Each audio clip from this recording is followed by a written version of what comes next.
دیگر نعرہ صلوات۔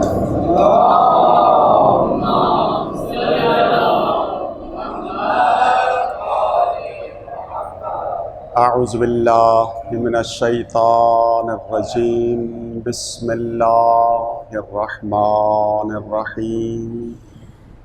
الحمد للہ الذی دل علی وجوب وجودہ افتقار الممکنات وعلی قدرتہ وعلمہ احکام المصنوعات، المنزہ بجلال قدسہ عن مناسبۃ الناقصات، نحمدہ حمدا یملأ اقطار الارض والسماوات، ونشکرہ شکرا علی نعمت المتظاہرات المتواترات، ونستعینہ علی کشف الباساء والضراء فی جمیع الحالات، ثم الصلاة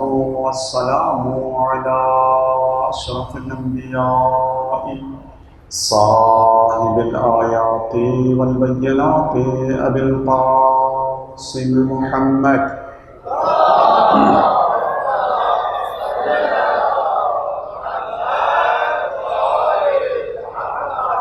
وعلى أهل بيته الطيبين الطاهرين المعصومين الذين أذهب الله عنهم الرجس وطهرهم تطهيرا۔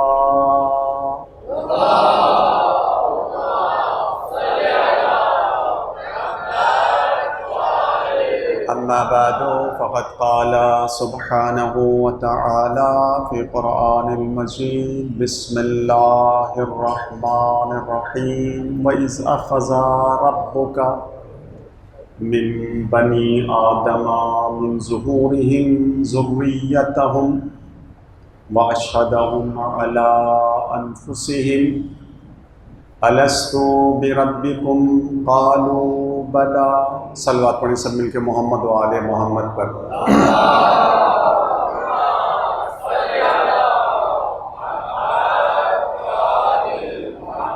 عزیزان محترم، میں نے سورہ اعراف کی ایک آیت کی تلاوت کا شرف حاصل کیا۔ قرآن مجید کا سورہ اعراف اور اس اعراف کی آیت کا نشان ہے 172، اور میرا موضوع ہے اسلام دین فطرت ہے۔ یعنی اسلام دین فطرت ہونے کا مطلب یہ ہے کہ دنیا میں آنے والا ہر بچہ توحید کو، ربوبیت کو اپنے ساتھ لے کر آتا ہے۔ علیہ السلام۔ آئیے ذرا سورہ اعراف کی اس آیت کا ترجمہ اور اس پر ذرا سی گفتگو کریں آج۔ پروردگار کا حکم ہوا، وَإِذْ أَخَذَ رَبُّكَ، اے میرے حبیب یاد کرو اس وقت کو کہ جب پروردگار نے اِذْ أَخَذَ رَبُّكَ من بنی آدم من ظہورہم ذریتہم، پروردگار نے حضرت آدم علیہ السلام کی اولاد سے، اور جب یہ اولاد کہاں تھی؟ آدم کی پشت میں تھی۔ جس وقت آدم کی پشت میں تھی اس وقت ان کو عالم ذر میں ان سے ایک عہد لیا، ایک پیمان لیا، اور شہدہم علی انفسہم، اور اللہ نے جو ان سے عہد و پیمان لیا اس پر خود انسان کو ہی گواہ بنایا۔ اور اللہ نے عالم ذر میں بنی آدم سے کیا عہد و پیمان لیا؟ الست بربکم، کیا میں تمہارا پروردگار نہیں ہوں؟ قالوا بلا، عالم ذر میں آدم کی تمام اولاد نے یہ اقرار کر لیا کہ آپ ہمارے رب ہیں۔ آیت آگے بڑھتی ہے، شہدنا، ہم نے یہ گواہی ان لوگوں سے کیوں لیا؟ اس لیے کہ ان تقولوا علی یوم القیامت انا کنا غافلین، کہیں ایسا نہ ہو کہ کل قیامت کے میدان میں وہ یہ کہیں کہ پروردگارہ ہمیں یہ پیغام ملا ہی نہیں۔ میں نے آیت کا ترجمہ آپ کی خدمت میں کوشش کی کہ بہت آسان طریقے سے بیان کروں۔ مجھے نہیں معلوم میں آیت کا ترجمہ آپ کے تک پہنچانے میں کامیاب ہوا یا نہیں، مگر ذرا سی ابھی وضاحت کروں گا، انشاءاللہ آپ سمجھ جائیں۔ اس آیت کا مفہوم یہ ہے روایات کی روشنی میں کہ حضرت آدم کی تخلیق ہوئی، حضرت آدم کو اللہ نے خلق کیا، روح اس جسم سے ڈال دیا، اور اس کے بعد آدم کی پشت میں ان کی قیامت تک آنے والے تمام اولادوں کو ذرات کی شکل میں جمع کیا۔ من ظہورہم ذریتہم، ذریت یہی ذرہ سے بھی آیا ہے، ٹھیک ہے، ذرات کی شکل میں جمع کیا، اور ان ذرات کی شکل میں آدم کی اولاد کو تخلیق آدم سے قیامت تک آنے والی تمام نسلوں کو جمع کرنے کے بعد، اولادوں کو جمع کرنے کے بعد اللہ نے ایک سوال کیا کہ بتاؤ میں تمہارا رب ہوں یا نہیں؟ قالوا بلا، سب نے کہا آپ ہمارے رب ہیں۔ اسی میں اگلی روایت،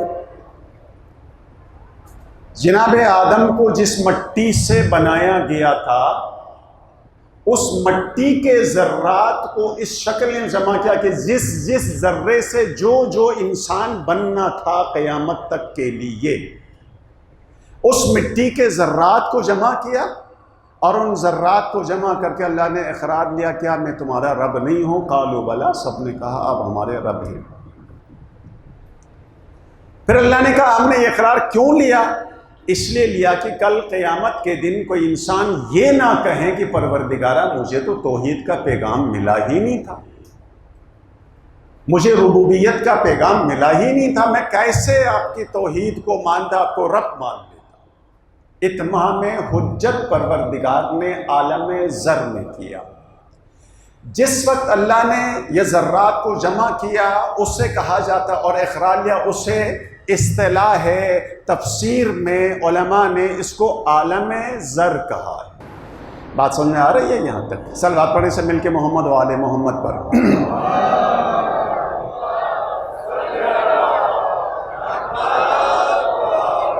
آئیے اس روایت کو علماء نے تفاسیر میں مختلف انداز میں بیان کیا ہے۔ کل میں نے ایک جید عالم دین کا نام لیا تھا، محسن قرآتی، اگر آپ سب کے اذہان میں ہے۔ محسن قرآتی کی شخصیت یہ ہے کہ اس نے پوری زندگی قرآن کے لیے وقف کر دیا، بس تفسیر قرآن، قرآن کی کلاسیں، قرآن کی تفسیر اور یہ سارا، اور الحمدللہ ان کی تفسیر کا اردو میں بھی ترجمہ تقریباً ہو چکا ہے پاکستان میں، اب یہ ہے کہ دستیاب ہے نہیں، اس کا مجھے اندازہ نہیں ہے۔ بڑا کام ہے ان کا قرآن کے حوالے سے۔ محسن قرآتی صاحب نے اسی آیت کے ذیل میں ایک روایت بیان کی ہے، اور وہ روایت ہے چھٹے امام جعفر صادق علیہ السلام کی۔ صلوات پڑھیں مل کے محمد و آل محمد۔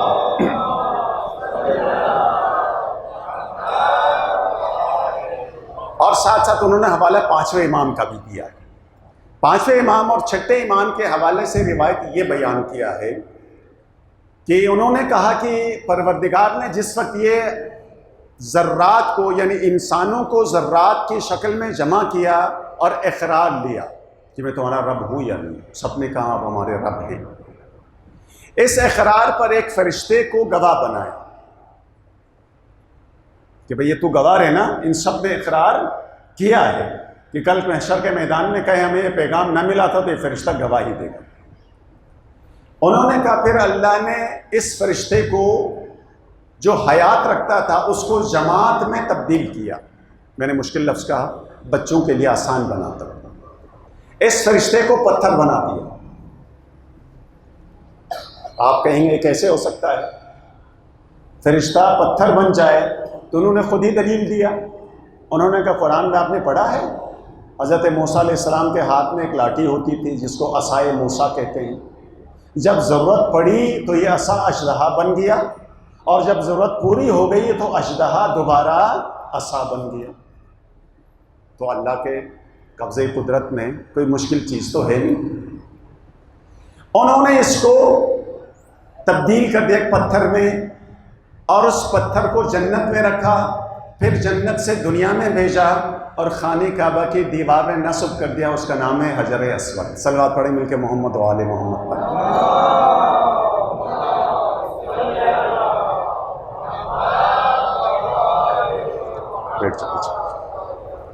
دلیل دیا، اب وہ دلیل دے رہے، فرماتے ہیں روایات میں لفظ موجود ہے کہ اب حجر اسود کی بہت فضیلت ہے، میں وہاں رکوں گا نہیں، مگر اتنا یاد رکھیں جو بھی حاجی خانہ کعبہ کا طواف کرے گا تو طواف کا آغاز بھی حجر اسود سے ہوتا ہے اور طواف کا اختتام بھی حجر اسود سے ہوتا ہے۔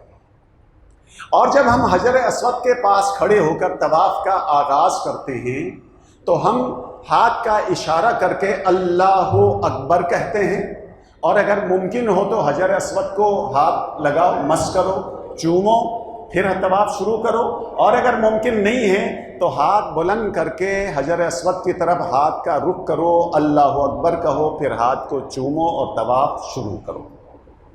ایسا ہی ہے۔ میں سمجھتا ہوں کہ آپ میں سے بہت سارے افراد کو حج کی عمرے کی سعادت نصیب ہوئی ہوگی، تو یہ مسائل آپ کے لیے آسان ہے۔ آیت اللہ محسن، یہ آیت اللہ تو نہیں کہلاتے، اپنے وجود السلام کہتے ہیں، اس لیے آیت اللہ میرے لفظ سمجھے۔ محسن قراتی نے دلیل دیا، کہا روایت میں ایک جملہ ہے، اور وہ جملہ یہ ہے کہ جب حجر اسود کو چومو، جب حجر اسود کو چومنے کی سعادت ملے تو اس وقت یہ جملہ کہنا ہے، اللہ اکبر امانتی ادیتھا، کہ میں توحید کا اقرار کرنے کے بعد میں نے اپنی امانت کو ادا کر دیا۔ اب وہ فرماتے ہیں یہ امانت کیا ہے؟ حقیقت میں تم یہ کہہ رہے ہو کہ اے حجر اسود گواہ رہنا، وہ عالم زر میں جو میں نے اقرار کیا تھا خدا کی وحدانیت کا، اس اقرار کو، اس عہد کو میں آج تجدید کر کے یہ بتا رہا ہوں کہ میں اس توحید کے اقرار پر باقی ہوں، خدا کی وحدانیت کا قائل ہوں۔ کل محشر کے میدان میں میرے اس تجدید اقرار کی گواہی دے دینا۔ صلوات پڑھیں مل کے محمد و آل محمد پر۔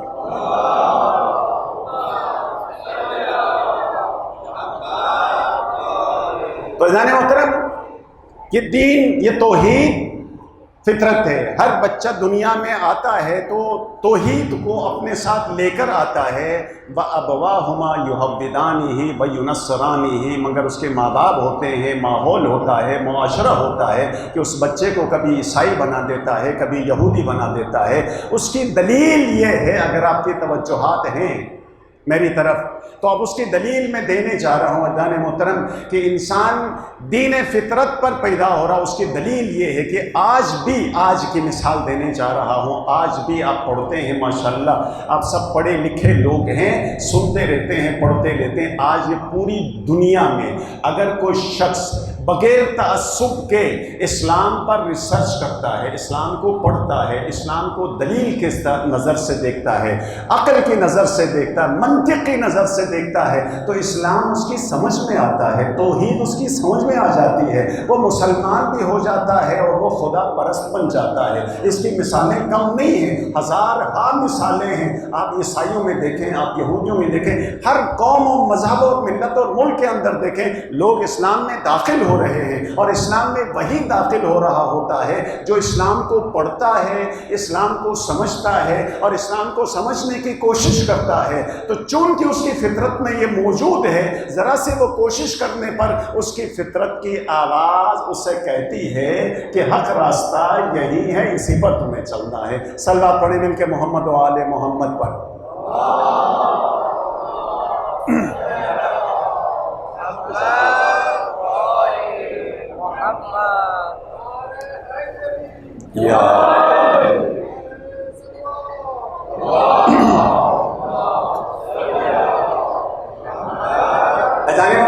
دلیل دینے جا رہا ہوں میرے نوجوان دوستوں کے لیے۔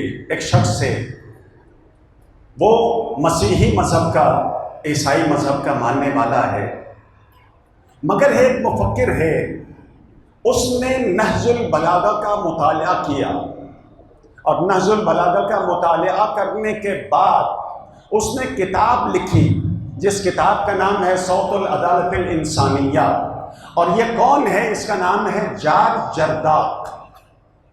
جارج جرداق اس کا نام ہے، اور اس نے کتاب لکھی صوت العدالت الانسانیہ، یعنی عدالت انسانی کی آواز۔ عربی میں کتاب لکھی ہے، انگلش میں ترجمہ ہے، فارسی اس کا ترجمہ ہے، اردو کا مجھے اندازہ نہیں ہے۔ اگر آپ گوگل سرچ کریں گے جارج جرداق کے حوالے سے آپ کو ساری تفصیلات مل جائیں گے۔ میں پوری تفصیل بیان نہیں کروں گا کہ جارج جرداق ایک ایسا انسان ہے جو اسکول سے بھاگا ہوا ہے، اسے پسند نہیں ہے اسکول میں جا کے پڑھنا، اسے شعر و شاعری بہت پسند ہے، لبنان کا ہے، عربی زبان ہے اس کی، لہذا وہ زمانے قدیم کا جو کلام ہے، عربی اشعار ہیں، اشعار دیوان متنبی، جیسے ہمارے یہاں غالب اور دوسرے جو بڑے شعراء کے کلام ہیں، ویسے اس زمانے میں، زمانے جاہلیت میں جو بڑے بڑے شعراء تھے ان کے دیوان آج بھی موجود ہیں، عربی ادب میں پڑھے جاتے ہیں، آج بھی یونیورسٹیوں میں پڑھائے جاتے ہیں، وہ کورس میں ہیں باقاعدہ۔ اس میں سے دیوان کا نام ہے دیوان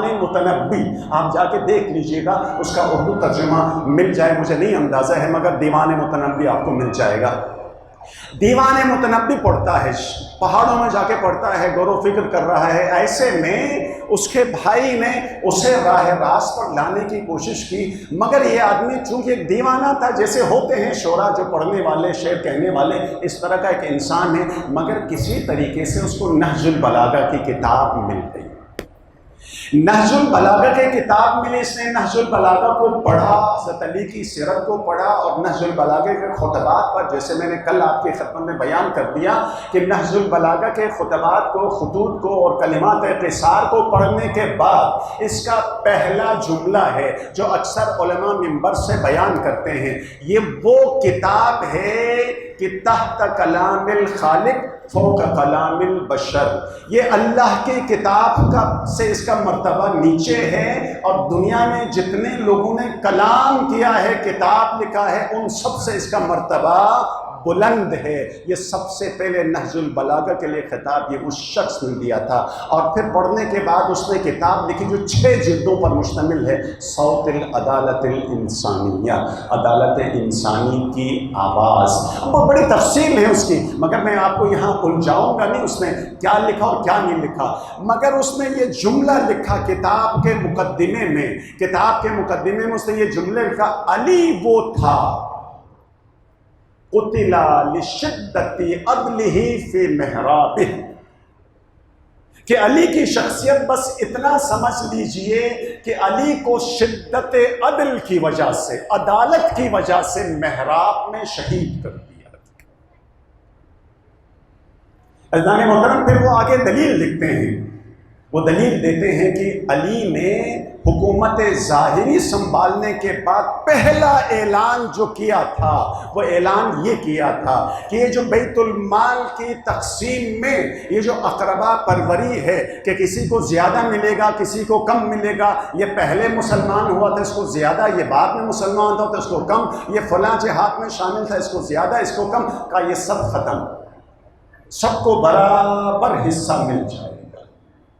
عدالت کہا، علی سے دشمنی وہیں سے شروع ہوئی، اور جملہ لکھا انہوں نے لکھا کہ صوت العدالت الانسانیہ کے اندر، بس ایک جملہ آپ کی خدمت میں بیان کر رہا ہوں اور میں آگے جا رہا ہوں، انہوں نے لکھا کہ کوفے کے لوگوں کو جمع کرنے کے بعد یہ اعلان کر دیا کہ بتاؤ، کوفے میں امام کی ظاہری حکومت ہے، آپ کا دارالخلافہ ہے، جمع کرنے کو اعلان کر دیا، بتاؤ کہ کوفے کے لوگوں، اگرچہ تقریر طویل ہے، میں وہ جملہ بیان کر رہا ہوں آپ کی خدمت، کہا بتاؤ کہ میری اس ظاہری حکومت میں اگرچہ میں نے بہت مشکلات اور جنگوں میں الجھا رہا ہوں، مگر اس کے باوجود مجھے بتا دیا جائے کوئی ایسا شخص ہے کہ جس کے تن میں لباس نہ ہو۔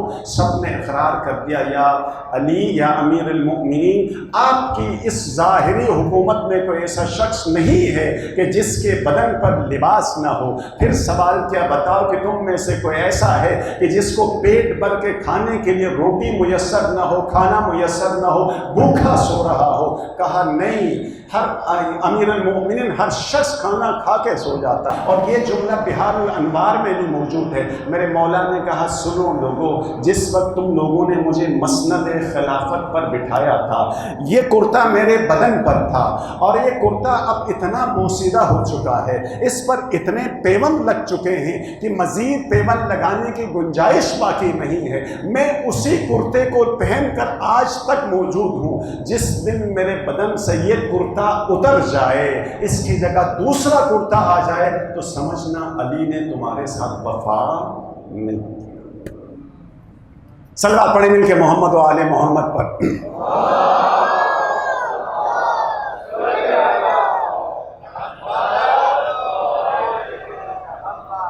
تو ادارے محترم، اگر کوئی ریسرچ کرے، اگر جا کے حقیقت کو سمجھنا چاہے تو مشکل نہیں ہے۔ میں جارج حداد ہی کو گوگل سرچ کر رہا تھا، ایسے میں مجھے پاکستان ہی کے ایک عالم دین جو کہ برادران اہل سنت سے ان کا تعلق ہے، ان کی ایک تقریر، ایک ویڈیو کلپ مجھے ملی، اور میں نے اس کو محفوظ بھی کر دیا ہے تاکہ میرے لیے دلیل بن جائے۔ اس لیے کہ یہ ذمہ داری ہے کہ جب میں ممبر سے کوئی بات بیان کرتا ہوں تو اس کی دلیل میرے پاس تو ہونی چاہیے۔ کوئی بھی مجھ سے پوچھ سکتا مولانا صاحب آپ نے اس کو کہاں سے پڑھا، لہٰذا میں نے اس کو محفوظ بھی کر لیا کہ کل کو کوئی سوال کرے تو جواب میرے پاس ہونا چاہیے۔ اس عالم دین کا نام تو مجھے نہیں پتا، لیکن کلپ میں نے محفوظ کر لیا ہے۔ وہ یہ کہتے ہیں کہ آج سے چند سال پہلے، اب یہ 10 سال بھی، 15 سال بھی، 20 سال بھی، کچھ ٹائم ہو سکتا ہے، چند سال پہلے اقوام متحدہ نے 25 ممالک کے دانشوروں کی، 25 دانشور پڑھے لکھے ہوشیار سمجھدار انسانوں کی ایک ٹیم تشکیل دیا، اور انہیں یہ ذمہ داری سونپی کہ کہا کہ آدم سے لے کے آج تک جتنی حکومتیں آئی ہیں، چاہے وہ مسلمانوں کی ہو، چاہے وہ عیسائیوں کی ہو، چاہے وہ یہودیوں کی ہو، کافروں کی ہو، آج تک جتنی حکومتیں آئی ہیں، ان حکومتوں میں سے سب سے بہترین حکومت کس کی رہی ہے، اس پر ریسرچ کیا جائے۔ تو انہوں نے کہا کہ اقوام متحدہ کے اس ریسرچ ٹیم نے، جو کہ 25 دانشوروں پر مشتمل تھی، انہوں نے ریسرچ کیا۔ مجھے نہیں معلوم کتنا ٹائم انہوں نے لگایا۔ ریسرچ کرنے کے بعد انہوں نے کہا، اقوام متحدہ کو انہوں نے رپورٹ مرتب کر کے پیش کر دی۔ وہ عالم اپنے ویڈیو میں کہہ رہا وہ رپورٹ میرے پاس محفوظ ہے، وہ کہتا مل جائے گی آپ کو، سرچ کریں کہیں نہ کہیں سے۔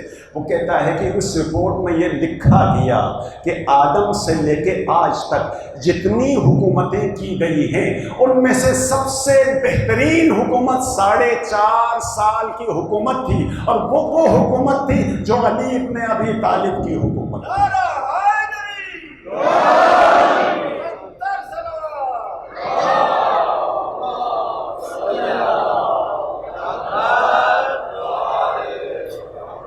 وہ لکھتے ہیں کہ یہ جو 4.5 سال عرصے کی مختصر ترین حکومت تھی، آدم سے لے کے آج تک تمام حکومتوں میں سب سے بہترین حکومت کیوں قرار دی گئی؟ انہوں نے کہا رپورٹ کے اندر یہ 2 جملے ہیں۔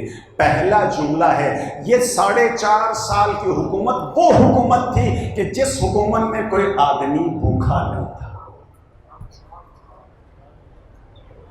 کوئی آدمی بھوکا رات کو سویا نہیں ہے، اس لیے یہ سب سے بہترین حکومت کہلائے گی۔ اور اس نے لکھا کہ یہ 4.5 سال کی حکومت سب سے بہترین حکومت اس لیے ہے کہ اس 4.5 سال کے عرصے کی حکومت میں اس مملکت کے اندر کسی آدمی نے چوری نہیں کی۔ صلوات پڑھیں مل کے محمد و آل محمد پر۔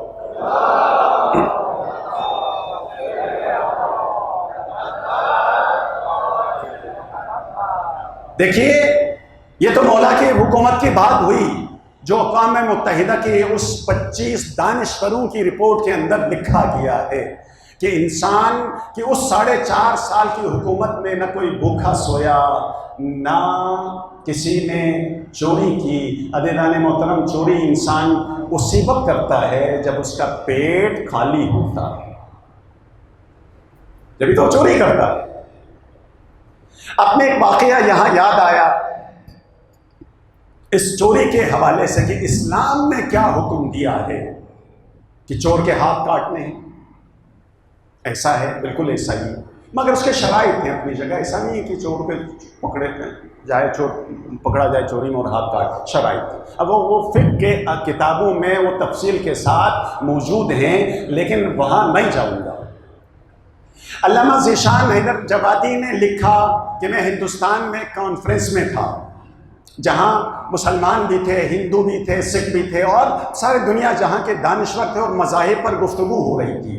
ایسے میں ایک شخص نے اعتراض کیا کہ انہوں نے کہا مجھ سے پہلے اس کی باری تھی، انہوں نے اعتراض کر دیا یہ جو اسلام نے چور کے ہاتھ کاٹنے کا حکم دیا ہے یہ حقوق انسانی کے خلاف ہے، اس لیے کہ معمولی چوری پر اس کا ہاتھ کاٹ دیا جائے، اس کے بدن میں نقص پیدا کر دیا جائے، کہا یہ اس کے خلاف ہے، یہ غلط بات ہے، حقوق انسانی کے خلاف یہ بات آتی ہے۔ کہا وہ اعتراض کر کے گیا، اور میں اسٹیج پر گیا اور میں نے اس کا جواب دیا۔ میں نے کہا اسلام نے یہ ضرور کہا ہے کہ چور کے ہاتھ کاٹ دیے جائیں، مگر وہاں یہ بھی لکھا ہے کہ اس چور کے ہاتھ کاٹنے سے پہلے دیکھا جائے اس نے چوری کیوں کی ہے۔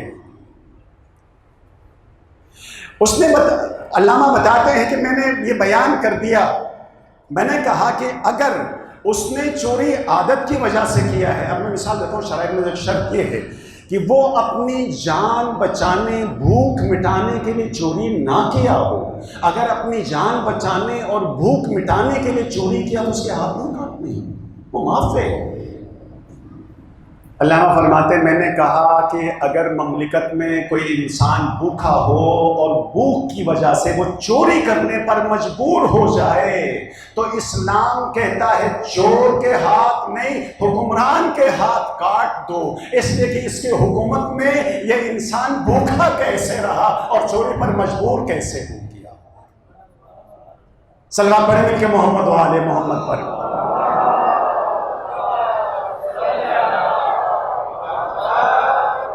جب ہر انسان کو کھانا میسر ہو، لباس میسر ہو اور مکان میسر ہو تو پھر علی کے دور حکومت میں کوئی چور نہیں تھا۔ اس کی وجہ یہی تھی، اس کی ضروریات پوری ہو رہی تھی۔ کیوں پوری ہو رہی تھی؟ اس لیے کہ بیت المال سب کے لیے تھا، ہر ضرورت مند کے لیے تھا۔ عزیزان محترم، بس میں آپ کا زیادہ وقت لیا اور میں نے وعدہ کیا ہے کہ کل میں اپنے وقت پر ہی مجلس ختم کروں گا، زیادہ ٹائم نہیں لوں گا۔ میں دلیل دیتا ہوں عدل امیر المؤمنین کی، کہ جہاں وہ دوسروں کے ساتھ عدل کرے تھے اس کی اپنی ذات کے ساتھ عدل کتنا تھا۔ کہ اس کی مثال سنو، کہ بہت مشہور واقعہ ہے، یہ بارہا منبر سے آپ نے سنا ہوگا۔ قمبر کون ہے؟ مولا کا غلام، ہمیشہ مولا کے ساتھ۔ خاص طور پر مولا کی ظاہری حکومت میں قمبر کے حوالے سے بڑے واقعات ہیں، ہمیشہ مولا کے ساتھ ہے۔ اب جب مولا کے ساتھ ہے تو مولا کے گھر کے حالات کیا ہیں قمبر کو معلوم ہے کہ مولا بیت المال سے اتنا کم وظیفہ لیتے ہیں کہ مولا کے گھر کی ضروریات بھی پوری نہیں ہوتی ہیں۔ قمبر نے کیا کر دیا، چونکہ قمبر کو بھی بیت المال سے وظیفہ مل رہا تھا، قمبر نے دل میں خیال کیا کہ مولا کی زندگی اتنی سخت حالات میں گزر رہی ہے، بہتر یہ ہے کہ میں مولا پر ایک احسان کروں۔ جو قمبر کو بیت المال سے وظیفہ مل رہا تھا اس میں سے کچھ بچا کے کچھ درہم دینار جمع کر دیے، اور زمانے میں بینک تو تھا نہیں، لاکر میں پیسے نہیں رکھے جاتے تھے، انہوں نے ایک تھیلا بنایا، اس تھیلے میں جتنے سکے بچتے تھے وہاں ڈال کے سوئی سے سی کے بند کر کے رکھا۔ اور ایک دن مولا کی خدمت میں گیا اور ہاتھ جوڑ کے کہا قمبر نے، مولا مجھے آپ کے اور آپ کے گھر کے حالات کا اندازہ ہے، اس لیے میں نے یہ کیا ہے کہ جو وظیفہ مجھے مل رہا تھا اس میں سے کچھ رقم بچا کے رکھی ہے تاکہ آپ میری طرف سے یہ ہدیہ قبول کریں اور آپ کے گھر کے حالات کچھ بہتر ہو جائیں۔ مولا نے کہا رقم کہاں ہے؟ کمبر نے کہا مولا وہاں میں نے رکھی ہے. مولا ساتھ چلے, وہاں جا کے دیکھا 2 تھیلیاں برآمد ہوئی. کہا اس کے اندر کیا ہے؟ کہا اس کے اندر درہم و دینار ہے. کون سے ہیں؟ کہا جو بیت المال سے مجھے وظیفہ ملا تھا اس سے بچا کے جو میں نے رکھا وہ یہ. میرے مولا نے ہاتھ نہیں لگائے. روایت کے الفاظ ذمہ داری کے ساتھ ادا کر رہا ہوں, ہاتھ نہیں لگایا. اپنی ذوالفقار سے تھیلی کو چاک کیا, اس کے ٹکڑے کر دیا, اور درہم باہر نکلے. کمبر سے کہا درہم اٹھاؤ, دینار اٹھاؤ. یہ سکے کمبر نے اٹھایا. میرے مولا سیدھا مسجد میں پہنچے, لوگوں کو جمع کیا, جتنے مستحقین تھے اس کے حوالے کر دیا, اور کہا کمبر تمہیں یہ ملے تھے تمہاری ضرورت پوری کرنے کے لیے. یہ بچانے کا مطلب یہ ہے کہ تمہاری ضرورت سے زیادہ تمہیں حصہ ملا ہے, اور جو ضرورت سے زیادہ حصہ ملا ہے وہ تم اس کے مالک نہیں ہو. جب اس کے مالک ہی نہیں ہو تو مجھے کیسے دے سکتے ہو؟ یہ مسلمانوں کا مال ہے, ان میں تقسیم ہونا چاہیے. یہ ہے علی کی عدالت. صلوات پڑھیں مل کے محمد و آل محمد پر.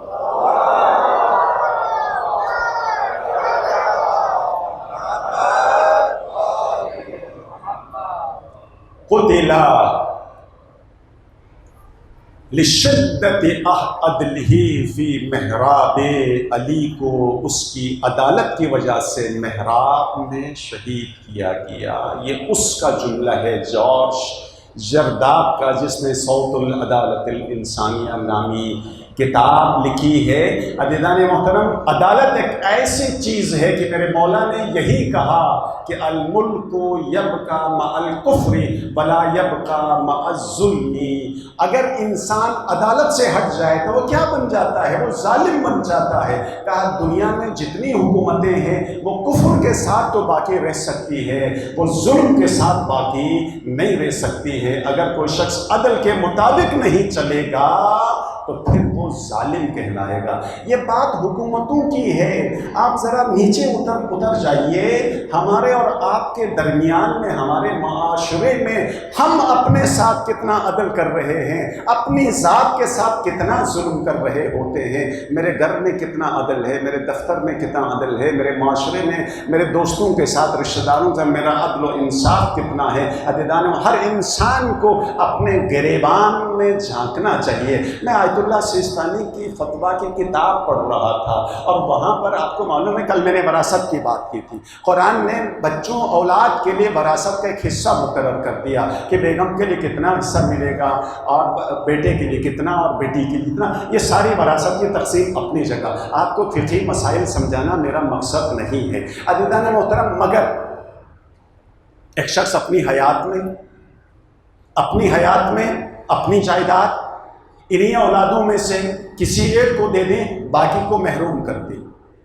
یہ کر سکتا نہیں کر سکتا؟ شریعت کہتی کر سکتا, اس لیے کہ جب وہ حیات ہے تو وہ اپنے جائیداد کا مالک ہے. وہ 4 بیٹے ہیں, ان میں سے ایک بیٹے کے نام کر سکتا ہے, باقی 3 بیٹوں کو محروم کر سکتا ہے. اجازت ہے, بالکل اجازت ہے. اچھا, کسی اولاد کو نہ دے, پوری جائیداد اٹھا کے مسجد مدرسے کے لیے وقف کر دیں, اللہ کے راہ میں وقف کر سکتا ہے, بالکل کر سکتا ہے, اجازت ہے اس کی. لیکن اپنی حیات میں جائیداد کو کسی ایک کے نام نہیں کیا, ایسے چھوڑ کے مر گیا. اب شریعت کا قانون ہے, اب تقسیم ہو جائے گا اس قانون کا جو قرآن بیان کر رہا ہے. یہ تو قانون ہے, مگر کہا کہ عدل کا تقاضا یہ ہے کہ یہ والا کام کہ ایک اولاد کو دو کو محروم کرو, 3 کو دو, 1 کو محروم کرو, یہ نہیں کرنا ہے. یہ عدل کے خلاف ہے. شریعت اجازت ضرور دیتی ہے, مگر یہ ہے کہ آپ کو ایسا نہیں کرنا ہے. اولاد کے درمیان میں عدل و انصاف اور برابری کا سلوک کرنا ہے. یہ تو شرعی مسئلہ تھا. اب آئیے, بہت ہی باریک مسئلہ جو سمجھانے کے لیے آپ کو لے کر آیا ہوں. والدین بھی موجود ہیں اور اولاد بھی یہاں موجود ہیں, اور ماشاءاللہ جو چھوٹے چھوٹے ہیں وہ بھی کل والد بن جائیں گے انشاءاللہ. فرض مثال ظاہراً ہمیں اپنی اولاد کے ساتھ برابر کا سلوک کرنا ہے, مگر کیا مجھے اختیار ہے کہ میں دل میں کسی کے لیے کم محبت رکھوں, کسی کے لیے زیادہ محبت رکھوں. ایک بیٹا میری بات سنتا ہے, میرا فرمان بردار ہے, تابعدار ہے اس کے لیے دل میں محبت زیادہ ہے، اور ایک میری بات نہیں سنتا ہے اس کے لیے میرے دل میں محبت کم ہے۔ اکثر ایسا ہوتا ہے، آپ اقرار کریں گے ایسا ہی ہوتا ہے۔ آیت اللہ سستانی لکھتے ہیں کہ مستحب یہ ہے کہ دل میں بھی اولاد کے لیے جو محبت ہے بالکل برابر ہو، کسی کے لیے کم کسی کے لیے زیادہ نہ ہو، یہ ہے عدل۔ مجھے بتائیے کہ ہم عدل میں کہاں کھڑے ہیں؟ مولا کی عدالت سن کے آپ بڑے خوش ہو گئے، آپ نے نعرہ بھی لگا دیا، درود بھی پڑھ لیا۔ مولا کی عدالت اپنی جگہ، مگر میں عدل میں کہاں کھڑا ہوں؟ یہ ہم اور آپ میں سے ہر ایک اپنے گریبان کو جھانکیں تو اسے اندازہ ہو جائے گا کہ ہم کہاں کھڑے۔ صلوات پڑھیں ان کے محمد و آل محمد پر۔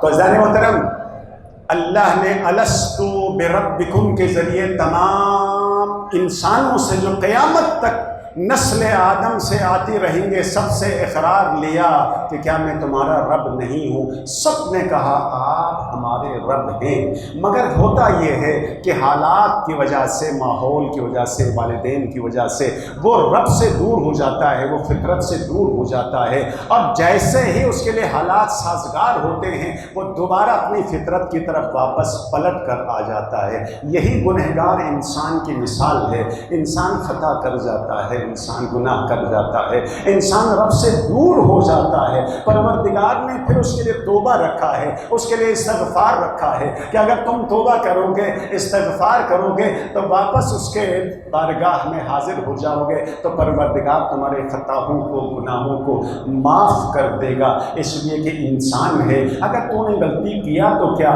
ہے، تو میرا بندہ ہے، اور رب اپنے بندے سے اتنا مہربان ہے۔ حدیث کے الفاظ کے 70 ماؤں کی محبت جو اولاد کے لیے ہے، اگر یہ جمع کر دی جائے تو پروردگار ان 70 ماؤں کی محبت سے زیادہ محبت اپنے ایک بندے کے لیے رکھتا ہے کہ اے میرا بندہ، اگر تجھ سے کوئی خطا ہوئی ہے اور اگر تو نے توبہ کر لیا تو معاف میں کر دوں گا۔